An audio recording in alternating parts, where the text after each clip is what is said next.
Nouveau semoir à maïs, 8 rangs. Ouh là là, ouh là là. Bon les amis, c'est le retour du tout neuf. Let's go. Le fils prodigue.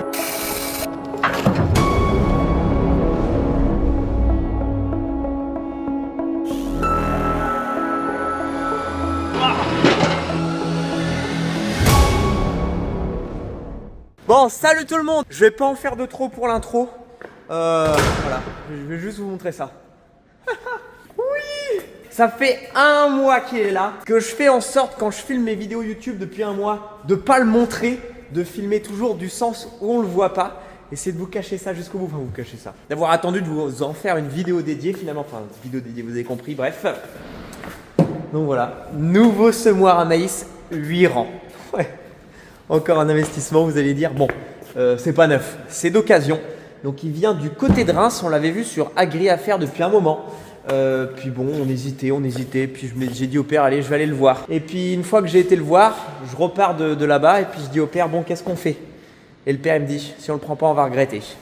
Du coup, bon, on l'a pris.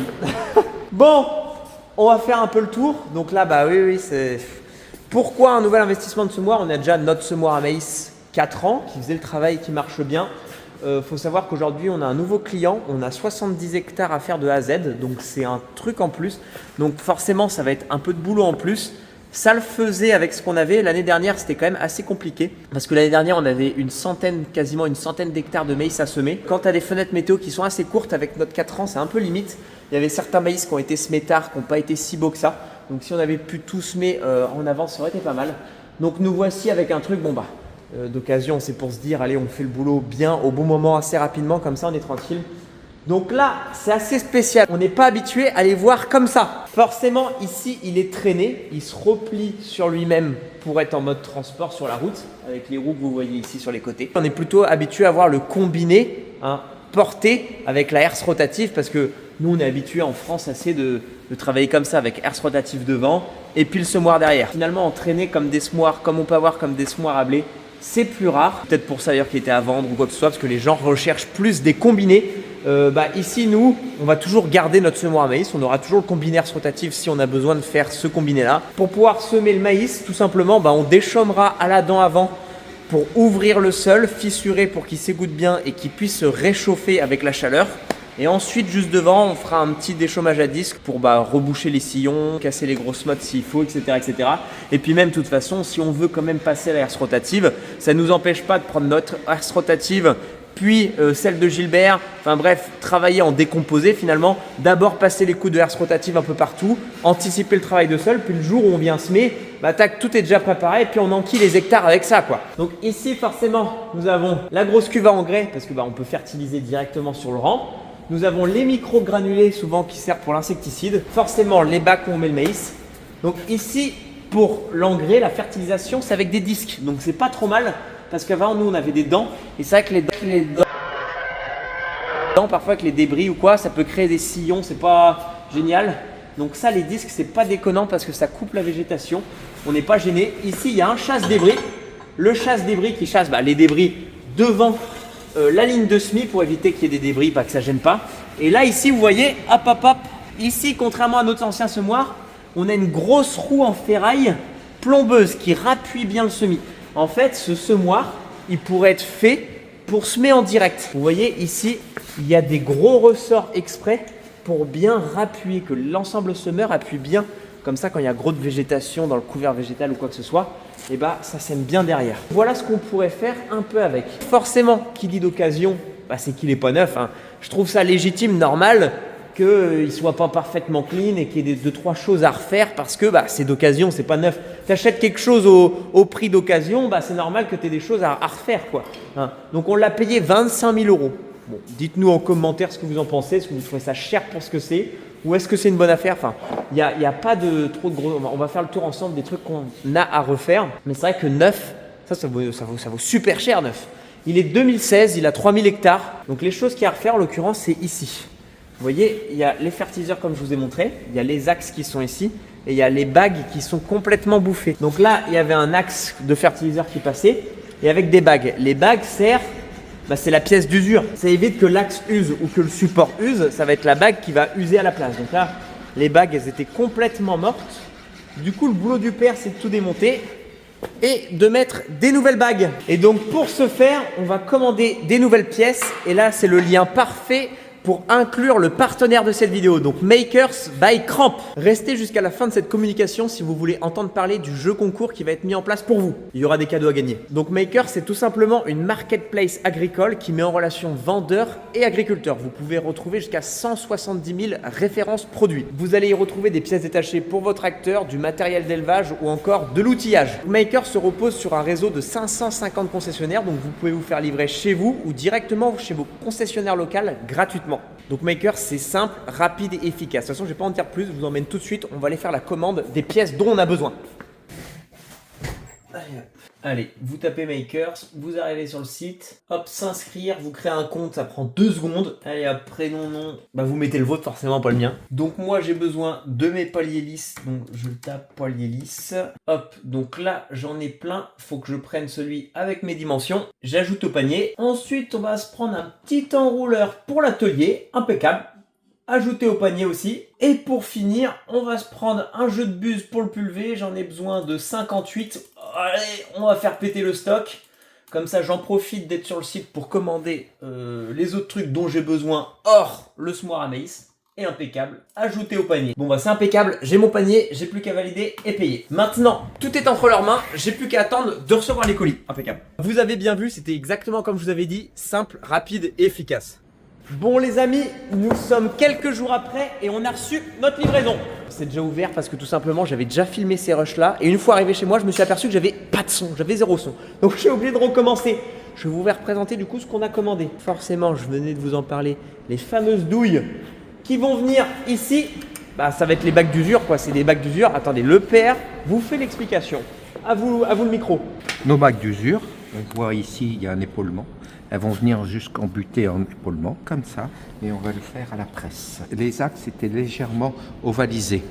Alors, ce que j'ai fait, j'ai mis de l'apport en soudure. Je viens ajuster l'axe à la lime. Il faudra qu'on graisse énormément ces axes-là pour pas qu'ils s'usent. Donc okay. Voilà, on va remettre tout ça à peu près à neuf. Ça ne sera pas du neuf, mais comme ici. Voilà, vous avez les explications du père. Alors moi je vous dis, le père, je lui ai demandé, t'es plus excité par l'arrivée du nouveau tracteur ou ça? Ah bah il dit clairement ça.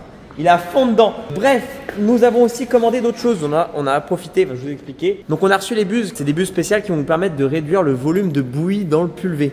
Hein, elles sont faites exprès. Et puis surtout les buses, en fait, quand tu les utilises un certain nombre d'années, ça finit par s'user. Donc bah faut recommander de nouvelles. Donc voilà, sur Makers, ils en faisaient impeccable. Un enrouleur avec le flexible à air.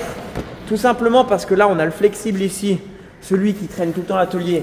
Il a fini par cuire par le soleil et le temps, donc il est devenu rigide comme il n'y a pas. Et puis, il traîne tout le temps par terre. On l'a dans les pattes, et puis on le tire, c'est gêné par une servante ou quoi. Enfin bref, on s'embête. Alors, on s'est fait le luxe de se prendre un nouvel enrouleur qu'on va fixer par ici ou par là-bas.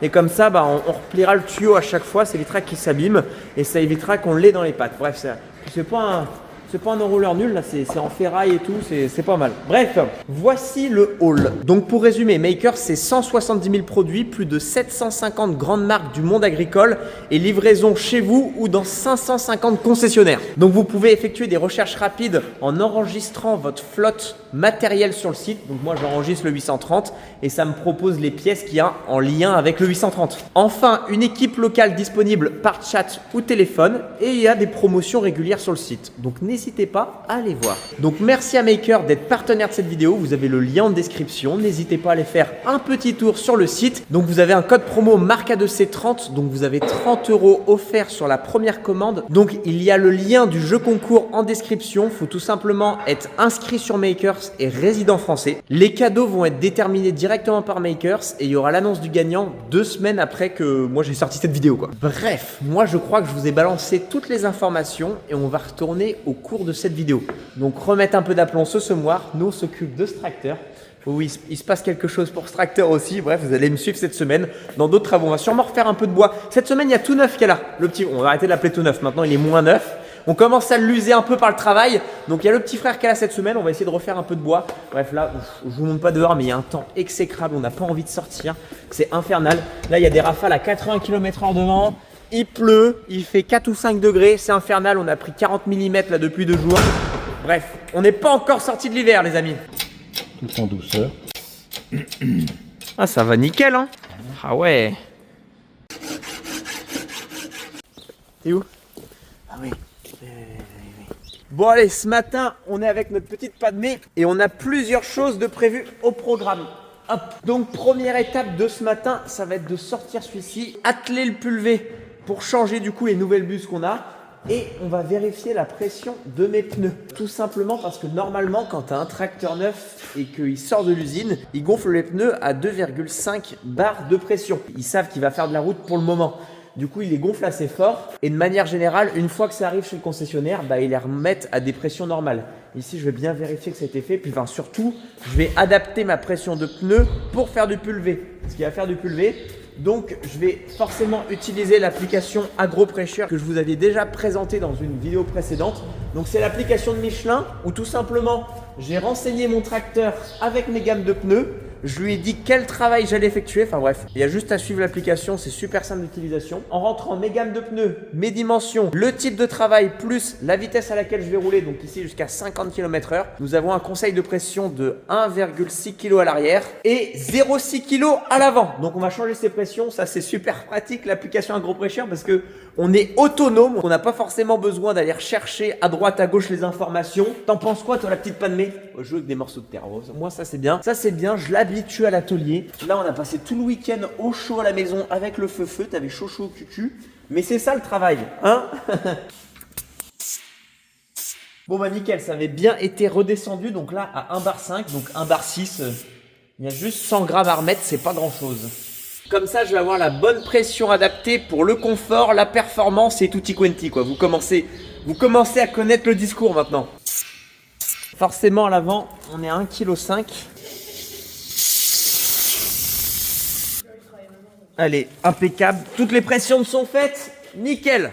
On sort le pulvé, on va aller changer les buses. Donc oui aussi, je vais vous parler du support de téléphone. Dans les vidéos précédentes, je me plaignais parce que...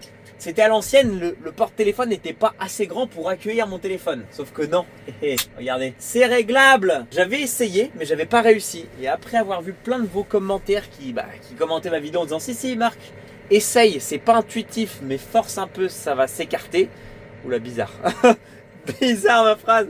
Bref, du coup, c'est ce que j'ai fait. J'ai essayé en forçant un peu. Bon, on va installer les nouvelles buses, puis on va faire un test de débitmètre. Notre pulvé, il a un problème sans avoir un problème, c'est qu'il surdose de 15%. Quand je pars faire 10 hectares à 100 litres hectare, il va me manquer 150 litres. Il va me manquer l'équivalent d'1,5 hectare. Comme ça nous est arrivé une fois que ça surdose, mais comme on le sait maintenant, on fait en sorte que si je pars pour faire 10 hectares, je dois mettre 1000 litres, et j'anticipe le fait qu'il va se tromper, je mets 1500 litres. Du coup, on tombe bien finalement. C'est-à-dire que quand dans mon ordinateur, je lui dis de mettre 100 litres hectare, je sais qu'en réel, je vais devoir mettre l'équivalent de 115 litres hectare dans mon pulvé. Vous avez compris. Bref, du coup, il y a certainement le débitmètre à recalibrer. Et pour ce faire, c'est comme le semoir à blé. On va mettre des sachets, on va faire couler de l'eau. On va remplir les sachets, on va être censé trouver 1 litre dans notre sachet et on va vérifier si on a réellement 1 litre. Si on a moins ou plus, on le dit dans l'ordinateur et il va se recalibrer. Bref, pour ce faire, du coup, on va mettre les nouvelles buses parce que ça va pas être trop fiable de faire ce test avec des vieilles buses qui peuvent être usées et qui vont pas réellement donner le bon débit. Alors c'est assez technique, je suis désolé, j'essaie d'être le plus pédagogue possible, mais c'est pas évident. Donc on va mettre les nouvelles buses qui sont pas du tout usées et on sait qu'on va avoir un test fiable. Donc ici, on va remplacer les buses bleues par les nouvelles buses.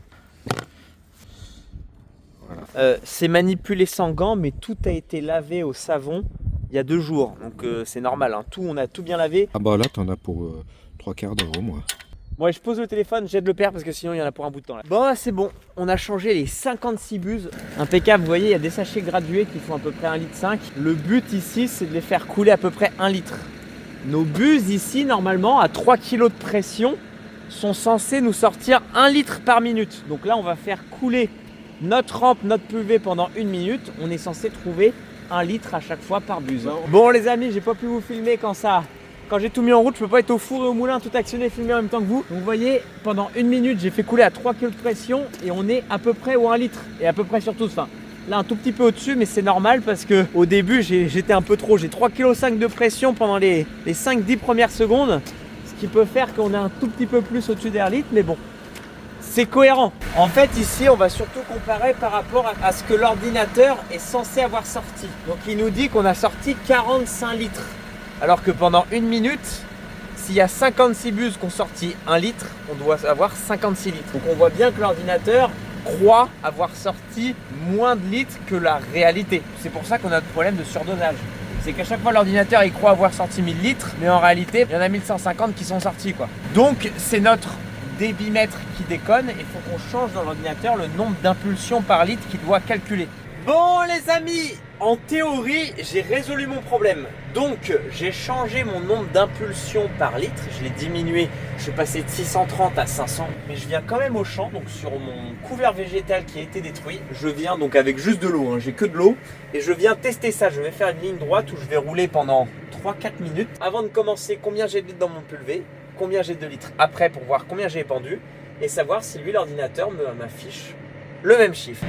Bon, impeccable, ça roule, je suis à 3 kg de pression à peu près, j'avance à 13 km/h. Donc allez hop, je m'arrête là, c'est bon. 2,32 hectares, donc à 100 litres hectares, 232 litres normalement que j'aurais dû consommer. Donc j'ai 508 litres, j'étais à 716 avant de commencer. Donc après avoir fait le calcul, pas de tête avec le téléphone, ça fait 208 litres de réellement consommé.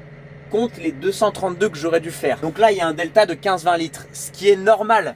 Tout simplement parce que quand j'ai arrêté la pulvérisation d'un seul coup comme ça, il y a encore de l'eau dans mes rampes, etc. Enfin, ou même, on n'est pas non plus trop précis sur le capteur de jauge dans le pulvé parce qu'il suffit que je sois un peu en pente par rapport au moment où j'ai commencé à pulvériser, où il suffit qu'il m'en reste encore un peu dans ma pompe. Bref, donc on aurait solutionné et réparé le problème. On plie les gaules, on replie le pulvé et on le rentre à l'abri. Pendant ce temps-là, le père lui avançait. Regardez, grosse goupille, grosse rondelle, il n'y a plus aucun jeu. Regardez, tout graissé, tout bien. Par rapport à un truc comme ça ici qui est encore usagé, vous voyez tout le jeu, comment ça bouge, etc. Comment c'est... Regardez, je suis obligé de forcer. Impeccable. T'es content? Oui, ça va. Allez, pas en avant ce matin, je suis arrivé en même temps que le camion, j'étais juste derrière en voiture. Donc je me suis aussitôt garé, pas changé, on charge.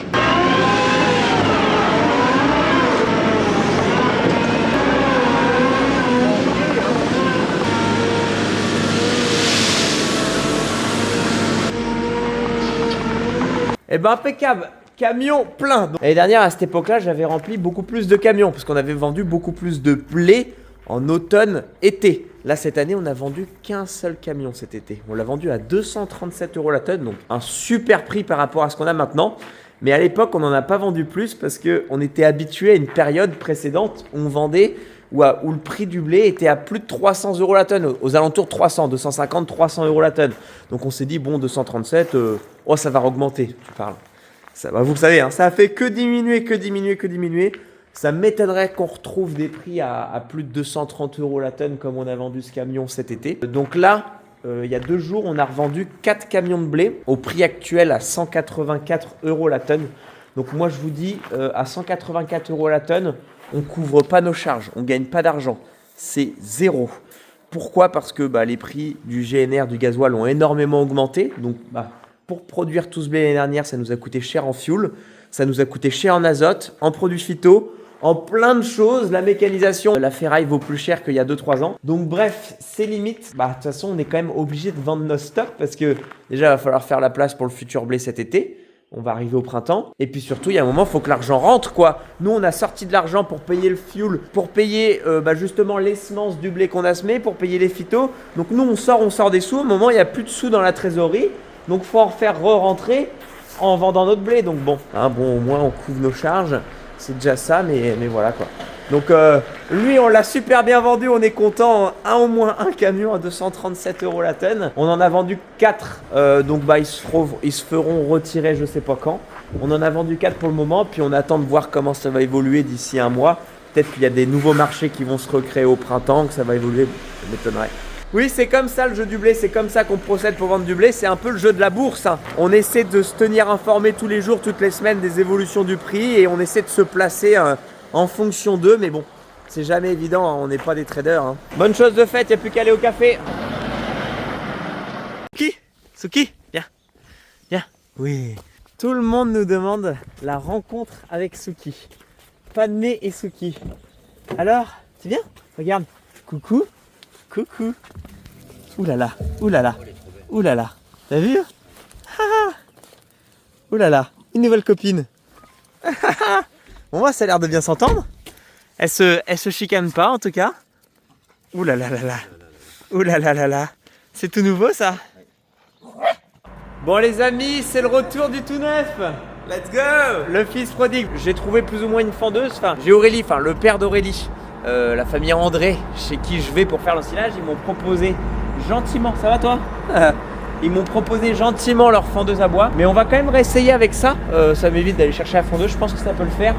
Mais le père a fabriqué de quoi adapter un truc qui peut mieux fendre, quoi. C'est un coin qui existait déjà. Mais il a soudé ça à une grosse plaque qu'on va essayer de souder directement à la pelle. Bon, bah c'est pas trop mal. Le père, il soude bien. Il en fait partout. Donc bon, ça c'est pour essayer si ça fonctionne. On va bien voir.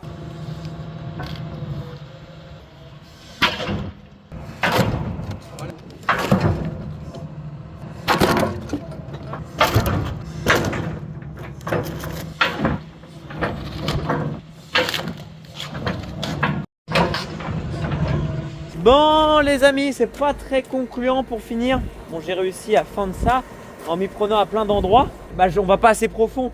On arrive en butée ici, puis il faut reprendre un endroit. Il faudrait qu'on arrive à aller plus profond. Donc tailler ça en biseau à la rigueur pour que ça fasse aussi fendeuse. Là vous voyez plus, mais le coin il a disparu. Hein. Ça s'est cassé en deux. Forcément, bah, je l'enfonçais. Bah, j'en ai refait un peu. J'ai réessayé, j'en ai refait un peu, mais je l'enfonçais. J'ai un peu trop joué à faire levier avec. Donc forcément, vous voyez la puissance de la machine. Il n'a pas tenu très longtemps. Elle, pendant tout ce temps, elle dormait dans un coin de l'atelier. Hein? Oh putain, oh putain, oh putain, putain, putain, putain, putain.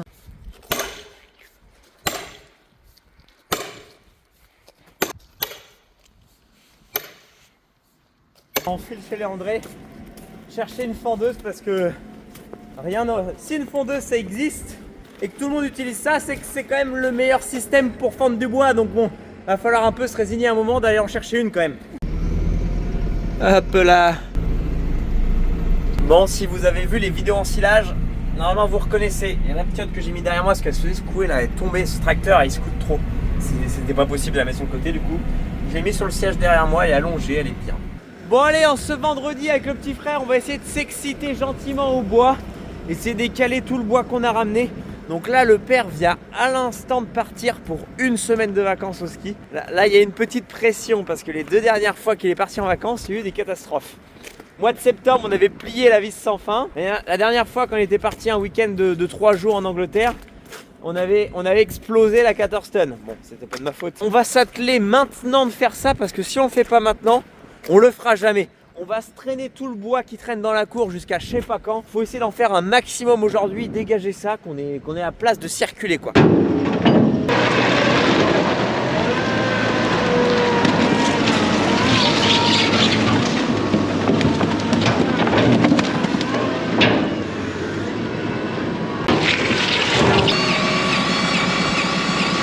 Bon, on s'est mis sur la plateforme bétonnée parce que pour rouler le bout de bois, circuler, ça va être bien mieux. On va d'abord couper ce qu'il y a à couper pour en faire des morceaux de 50, 60 pour pouvoir les passer dans la fendeuse et impeccable.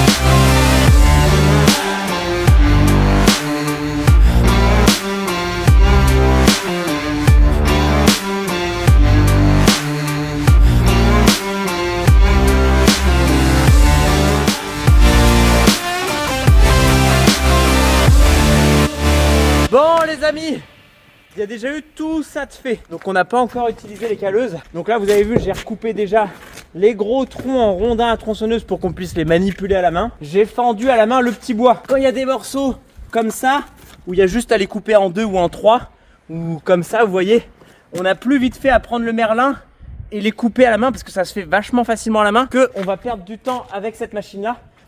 Bon bah c'est sûr qu'on s'épuise moins que cette machine-là, mais le temps de baisser le vérin, de le remonter, rebaisser, remonter, on a plus vite fait de prendre le merlin et clac, clac, clac, clac, on est plus rapide comme ça. Bon, par contre, forcément, ces morceaux-là, je ne vais pas les faire au merlin. Ha, ça va être autre chose du coup. Et puis moi, j'aime bien. Ça fait l'épreuve sportive, le sport. Là, on va les manger parce qu'il commence à se faire faim. Et après manger, on s'attaque à faire les gros morceaux au merlin. Et on aura déjà un peu de bois de fait quand même. Putain, attention. Ouh la vache. Ouh la vache. Attention. Oula, oula. Oh, putain, attention. Oh. Je me moque alors que je suis le premier devant les caméras à montrer mes bras, à faire le mec et tout. Bon bref, là j'ai eu un gros coup de chaud, on a vite enlevé les pulls. Mais dès qu'on a terminé, il faut aussitôt se rhabiller parce que c'est là qu'on attrape froid. C'est là où on tombe malade. Donc on se rhabille aussitôt. Allez, 1, 2, 3. Faut être 2 pour manipuler ça. Impeccable. Ah bah c'est autre chose hein. C'est plus simple comme ça. Ah bah oui, c'est plus simple les amis. Ah ouais, la fendeuse, bon, c'est un, vous voyez, c'est quand même un peu lent à monter, à descendre. C'est pour ça que j'étais bien plus rapide au merlin de faire les petits bouts. Par contre, quand c'est des gros bouts, bon, on s'en fout que ça soit lent. C'est quand même assez rapide, ça va. On n'y perd pas le temps. Mais du coup, pour des bouts comme ça, on n'a pas le choix. On replace ça. Allez. Déjà là ça fait 2 fois moins son poids. Donc quand il fallait être 2 pour l'ensemble, tout seul on est... Vous voyez, puis là, il y a des nœuds énormes. C'est ici où c'est dur. Il n'y a pas de sens de fibre du bois. Donc là... Et costaud la fendeuse des André, hein, ça fait le taf hein. Incroyable. Donc là on va la faire pivoter de sens. Faut les prendre de plusieurs sens pour réussir à faire quelque chose. Ils ont de la chance de se faire prendre dans tous les sens. Hein. Wouh, let's go, bah, y a plus qu'à enchaîner.